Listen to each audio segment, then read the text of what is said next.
Hello and welcome back to this little video here about the Vanilla Retraced challenge and my own run, which you will see in the background. And because I don't want to bore you to death with the 2 hours and 40 minutes that this run has taken me in total, I will just comment over it and I will cut it into pieces, speeding up parts of it. I hope you don't mind, and I will always chime in and take some comments on important things that you might want to do yourself if you play this mission yourself, in case you didn't know them yet, and give you some useful information that way. And also I listened to some copyrighted music while I played it.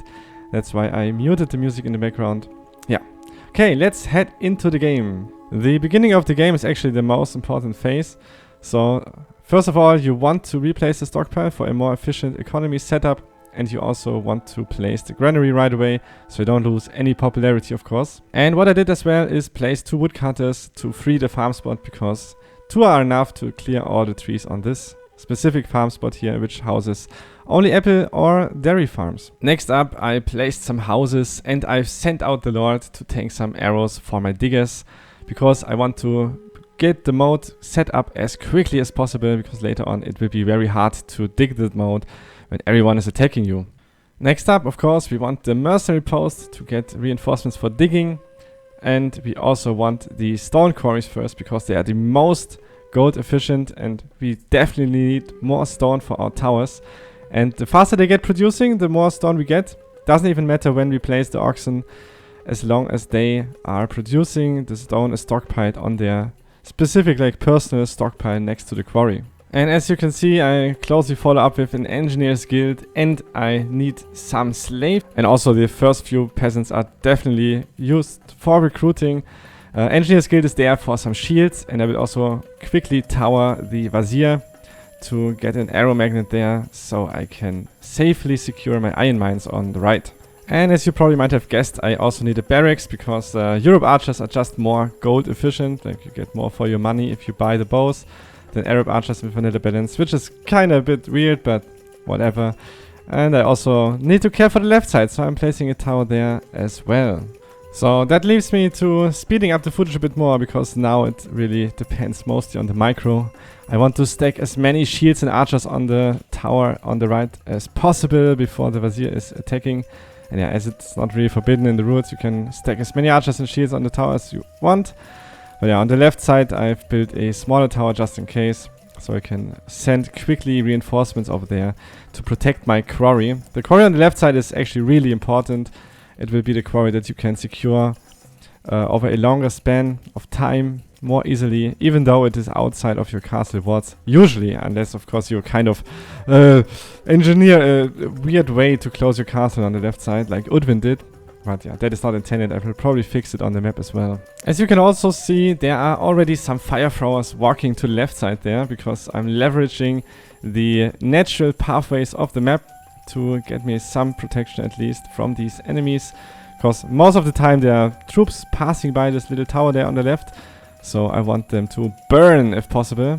But yeah, these fire throwers, I don't build more than 3, because otherwise it would be a bit unfair, and I don't want to make it a complete shit show for the AI. And of course I also need some gold for my defenses in the middle. And yeah, I mean, I have recruited mostly archers and slingers for now, and I will definitely stay on archers and slingers, because it's more efficient to use archers and slingers against light troops that mostly come from the Arabian lords at the beginning. Yeah, I should have actually built all of these archers. Like 35 archers is not much, and you can easily afford like 120 slingers. 40 archers from the starting gold and resources alone. And yeah, I should have definitely built a bit more than what I've done here. I was a bit greedy and set up my woodcutters a bit faster. And you can see I'm trying to get the engineers back from my shields here.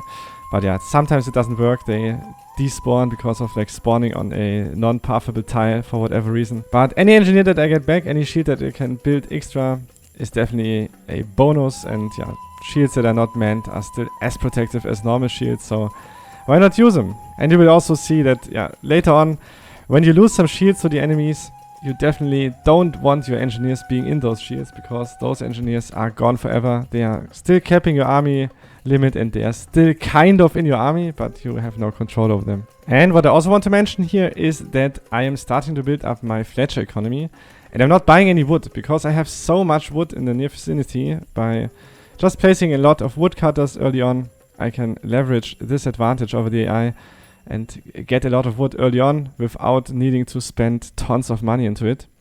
And I'm getting basically free upgrades to my economy over the span of just the first year, which will boast me with a lot of flexibility later on to spend that gold when I need it in defense and offense. Of course, I cannot afford to leave all the peasants behind, and I definitely need to recruit more troops. And that is also what I've done not well enough here. I think I could have recruited troops faster and more effectively put them around the castle. So for the castle setup, I just need 2 shields on the front side of each tower and 2 shields on the side of the side towers. That will basically shield most of my troops from enemy arrows. And yeah, definitely want to maybe double proof those shields by putting another layer on top of them, just in case enemy trebuchets hit the shield once or twice or so. And yeah, I can see there's a fire throw actually getting hit by a catapult in front of the tower. That had, like that I should have loaded, because 100 gold is actually quite a loss here. But yeah, I didn't really care. I didn't really save or load any in this run. Maybe once or twice, but not more. Just before an attack, it's always a good idea to save. You can also see I've set up a trebuchet myself on the top there to attack the mangonel tower from the Wazir. Because this mangonel is kinda annoying. It doesn't really do much damage, but it definitely hurts when it hits some of your shields. You need to repair them or get some more buffer crease behind your walls. So yeah, let's get this tower down as often as possible. And that will also hurt the Wazir over time. So I can focus on other enemies. And you can see the Nizar is already attacking with his own trebuchet. So we need to manually target fire with our ballistas. I've set up 2 tower ballistas and 1 tower mangonel, but I'm also able to set up more towers. And you can see I've also set the towers a bit back from the moat, so I have some space for walling. Walls are definitely way cheaper to repair than towers if they get hit by enemy engines, and yeah, that is definitely a problem in this mission. There are a lot of engines coming to you. I've set up the map especially in a way that the enemy can properly set up their siege engines. And as I'm scrolling so much over the Wazir, the attack of the Nizar is already dealt with, and if there was anything left over, they would have died in the flames there on the left side. And I almost got enough stone. Yes, I have enough stone for another tower, so another mangonel and another 2 shields. And yeah, my economy just getting started, and it will only be getting faster and stronger from here.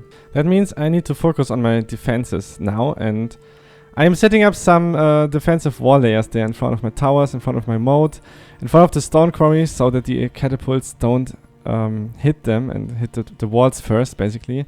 And because of the constant pressure, I also need to make sure that my mangonels hit as many siege engines as possible, because they are the ones who deal long-lasting damage to your own defenses. Which get added some crossbows as we speak, because yeah, the first crossbows get sold for some leather armor, of course, and I need some extra leather armor makers later on, but for now I have the apple orchard still. And also on the left side there you can see the enemy iron mine burning and dealing with the attacks. As all this is going on, my first trebuchet there is at the end of its life. I need to replace it with a new one.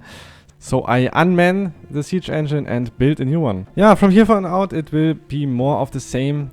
Adding extra defenses, adding extra crossbowmen, repairing defenses, like adding extra shields where shields get damaged, and building more fletchers, getting a bigger economy, getting more overall defenders, getting more over economy until we are able to attack. So let's speed up the footage a bit and look at what actually changes and what is important for us in this game. So for example, we build up a bread economy. So we buy wheat and we sell some bread, which is always efficient. You just get some wheat for like 115 gold and you sell 5 bread for 20 gold. That means you get from 1 wheat 8 bread, and that means you basically make a big chunk of profit there. Even still supplying your economy with the popularity it needs. We also set up the inns already before, and we need beer. Beer is very efficient too, so never skimp out on beer. Give your population what they want. And we also try to maintain control over all of the outside iron mines and pitch rigs. We have 2 pitch rigs on the left side there. one iron mine on the left side. We have one iron mine in the middle of this little lake there. 2 pitch rigs in front of the left gatehouse in the front. And then we have like 2 iron mines on the right that we can successfully take. The third one, yeah, we cannot really properly hold, but that doesn't really matter that much. And yeah, take control, like keep control, I mean, over both quarries. Place as many oxen as you need on the left side. You might need like 4 or 5 oxen there just to transport the stone back. Place them in a more safe location means they take longer to transport the stone, but it's definitely worth it. And as you can see, I also try to add more towers over time, add like alternatingly mangonels and ballisters on those towers to manage the incoming siege engines. And while all this is happening, the first bigger attack from Wolf comes in. Yeah, the Wolf attacks are actually the ones who are concerningly strong against you. And you can see I got breached on the left side there. So all of those slingers on the gate were not enough to hold back these pesky pikemen. They just survive for too long. But at least they die after a while and I can close the castle again. Because once your castle is open, there's a big stream of troops coming towards you and they will always run you down. No matter what you do. Unless of course you try to abuse some like fire thingies. But we are not going to do that here. So until now I've managed quite well, I would say. Only losing a bit the fight on the top side there. Placing some more towers and I'm also able to now move into my leather armor production, so getting the dairy farm. It's a bit late, but yeah, they are not that efficient, so it's not really worth to place it early on. Just wait until you actually need it, which is usually around the time where you don't have as much wood anymore to just place down more fletchers, which are usually more efficient anyways. Meaning that I'm kinda good and I should already start about thinking how to attack the enemies. And I'm setting up a trebuchet there next to the quarry because I lost the one on the top side, I think. And I need to set up more siege engines to bring down the Wazir castle. I was thinking about getting into the Wazir castle first. I should have probably attacked Caliph and Nizar first. Would have probably been a faster run, but yeah, who knows. Anyways, I want to give you guys a chance, right? I want to not make the best time possible right away, because otherwise, what's the point of giving the challenge out and see what you guys can do? But that is also the time where it begins to become a bit slow, because I didn't think about the wood trees that are in the way to reaching the Wazir actually. Yeah, you have some trees there to not get overrun at the start. Like the path is not open right away, you need to open it yourself or let the Wazir cut down these trees. And because I've set up all my archers there, the Wazir had never the chance to open this path. So I need to open the path myself, and that takes ages. I can tell you, I lost like 5 years or so just because the path wasn't open. I could have probably gathered troops faster and attacked quicker. But yeah, let's focus on how the attack actually went. The first step of attacking is of course getting actually something to attack. And because you have 6 enemies, your army cap is not that big. And that is where you need to get higher quality troops. And I had still tons of slingers that I needed to get rid of. So I would send them in the front line first. Get slowly rid of them, get some value out of them, but then set up some siege engines on the side, set up shields, set up everything that you basically need to storm an enemy castle. And what also would really help here is if the Wazir wouldn't rebuild all his stuff all the time. So I started setting the Wazir on fire regularly and trying to get rid of some of these archers with my trebuchets. I would bring down his towers as often as possible. But yeah, what really was holding me back was opening this path with the trees. And yeah, I was not only getting rid of these slingers, I was also getting rid of some of these woodcutters in early game economy. Placing more fletchers, placing more hard-earning cash economy in the backline there. All that, of course, while still maintaining a defensive setup. I was already getting into sword and shield production. I was thinking like, yeah, swordsman should probably be the strongest unit to attack. Maybe I should have gone into maceman instead or some faster units. But yeah, I was in my mind getting armored troops to kill these enemies, because armored troops would sustain the most enemy arrows and projectiles until they die, so I could get them to the enemy keep and wouldn't have to worry so much about the enemy ranged units. Okay, so let's skip forward until all of these trees are cut, speed up the game, and you can see I'm already building a bank here. And not only that, yeah, you can see the Wazir castle gets completely destroyed. So I don't really have to do much to just kill him afterwards. Yeah, and now that the Emir is attacking and the path is open, I need to care for the troops that are coming through. I need to defend them first before I can attack myself, and all of the enemies will now march through this open pathway, so I need to take care of that. And yeah, that is a bit annoying as well. It really is coming down to a good timing. So let's look at how I'm doing it here. Yeah, many macemen. Yeah, I've even set some pitch up there just to make sure that they die, but it didn't work because they ran over the non-lightable, not burnable river fjord, if I don't know how to say it correctly, and then all of these Arabian swordsmen as well. Yeah, my crossbowmen did a good job, but they were just not enough, so I had to send in the reinforcements, and then I could finally move up the ramp and attack the Wazir. Damn, had I waited long. And I was suddenly shocked and surprised as I saw how many troops he had still hidden on his keep. Of course, I wasn't able to attack his keep from the tower position I had, but that much? Okay, I had to kite them back first. And then even Wolf was coming in to defend him. Kinda ironic, after Wolf is usually the one who is not taking any care of his allies. He's just too evil to take care of anyone. So I was forced to do a little bit of micromanagement, but then I could just send my troops up on the keep, finally. And with Wazir gone, I could also get out of my castle and yeah, set up the next big attack, which was going to be Emir. Yeah, that was probably not a good idea either, because Emir has a big defense there, and I overestimated my own position there. Attacking from the high ground definitely felt like a good choice, but yeah, I burned through my bank rather quickly for actually burning a lot of troops there. I could have probably saved up some more troops if I've gone for Caleb first and then for Nizar, because Emir's mangonels are just a pain in the butt, I can tell you. So yeah, I set up my position for planning the next attack there on the high ground with this tower and the baluster, and I lost so many troops by walking up this path, this ramp, that I decided I need to put my crossbowmen up there. Because everyone and their dog was coming through this path because it was open. I should have just put a gate there and be done with it, but I didn't. Better known for next time. And I decided for attacking Emir with shields and fire ballistas because I had such a bank. As said, I burned through it rather quickly, but yeah, they would definitely do a good job. I should have probably just gone for horse archers instead with shields and be a bit more flexible. But I definitely needed shields against those mangonels, because otherwise it would just shred my troops to pieces. And Emir has a lot of swordsmen. I needed a big melee army unless I wanted to clear his whole castle, and I didn't want to wait to clear his whole castle. That's when Emir actually moved out of his castle, quite lucky for me. I just cleared his troops before I moved in myself. And yeah, I moved in with my ranged troops first, for obvious reasons. I didn't want to lose too many swordsmen to the mangonels, but they thinned out so quickly. It was really concerning for me.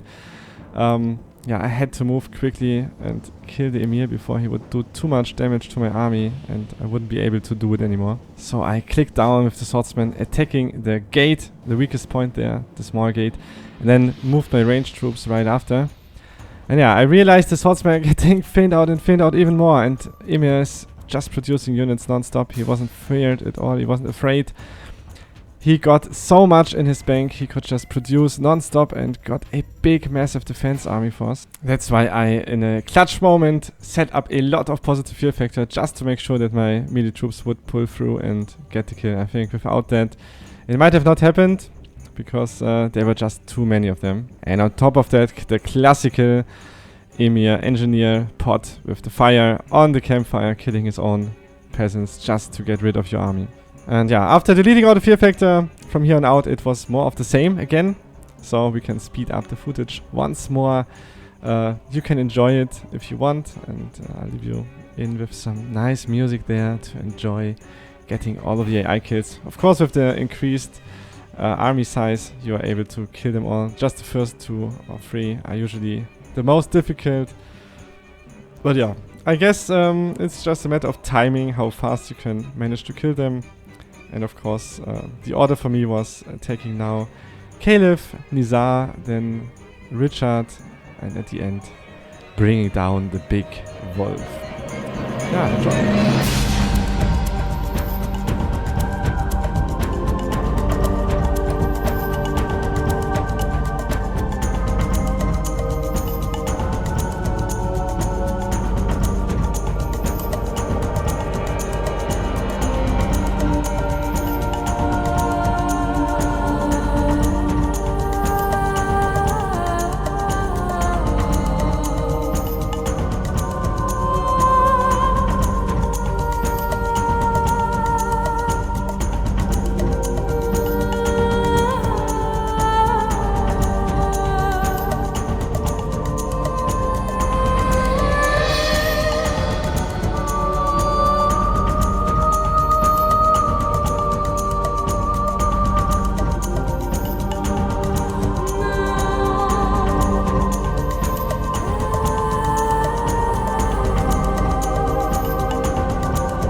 And in the end, I once again want to say thank you to everyone. I hope you enjoy the Burning Wolf Castle here. Thank you to everyone who participated in getting this project to you. Playing the project, playing the Vanilla Retraced trail. Maybe try it out yourself now. The link is in the video description, of course. Check out the announcement trailer. Check out the winners of the Mission 80 challenge, which was, yeah, impressive who did win. Impressive who managed to do it. And yeah, see you soon. Hopefully in another video. Maybe even in the stream of, yeah, playing this challenge live and trying to beat the record. Because I think you can definitely do faster. And yeah, see you then. Bye for now.